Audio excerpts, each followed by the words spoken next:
ಬಂದಿಹೆ ಅಂಚೆಯ ಅಣ್ಣ ಬಂದಿಹೆ ಚಿನ್ನ ಅಂಚೆಯ ಹಂಚಲು ಮನೆ ಮನೆಗೆ.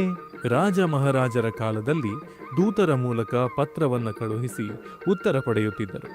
1464ರಲ್ಲಿ ಬ್ರಿಟಿಷರ ಕಾಲದಲ್ಲಿ ಅಂಚೆಯಣ್ಣನ ಮೂಲಕ ಪತ್ರ ಮನೆ ಮನೆಗೆ ತಲುಪುತ್ತಿತ್ತು. ಒಂದು ಊರಿನಿಂದ ಇನ್ನೊಂದು ಊರಿಗೆ ಹೆಗಲಲ್ಲಿ ಹೊತ್ತುಕೊಂಡು ರನ್ನರ್ ಮೂಲಕ ಗುಡ್ಡಗಾಡುಗಳ ನಡುವೆ ಈ ಅಂಚೆಗಳನ್ನು ಹೊತ್ತು ಅಂಚೆಯಣ್ಣ ಅಂಚೆ ಕಚೇರಿಗೆ ಬರುತ್ತಿದ್ದ. ಅಂಚೆಯಣ್ಣ ಮನೆ ಮನೆಗೆ ಪತ್ರಗಳನ್ನು ತಲುಪಿಸುತ್ತಿದ್ದ. 1886ರಲ್ಲಿ ಶ್ರೀ ಕ್ಷೇತ್ರ ಧರ್ಮಸ್ಥಳದಲ್ಲಿ ಅಂಚೆ ಕಚೇರಿ ತೆರೆಯಲ್ಪಟ್ಟಿತು. ಧರ್ಮಸ್ಥಳದಲ್ಲಿ ಅಂಚೆ ಕಚೇರಿ ತೆರೆಯಲ್ಪಟ್ಟು ಇಂದಿಗೆ 139 ವರ್ಷಗಳು ಸಂದಿವೆ. ಆಗಿನ ಕಾಲದ ಅಂಚೆಯಣ್ಣ ಹೇಗಿದ್ದ, ಅವನ ಬದುಕು ಹೇಗಿತ್ತು?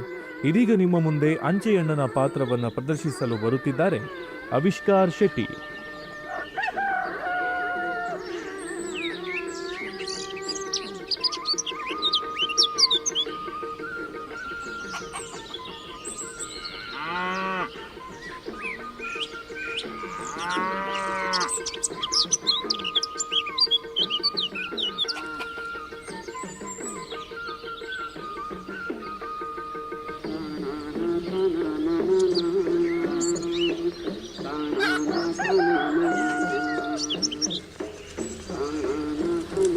ಮುಂದೆ ನಂಬರ್ 9 ಸಮೃದ್ಧಿ.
ಮುಂದೆ ನಂಬರ್ 9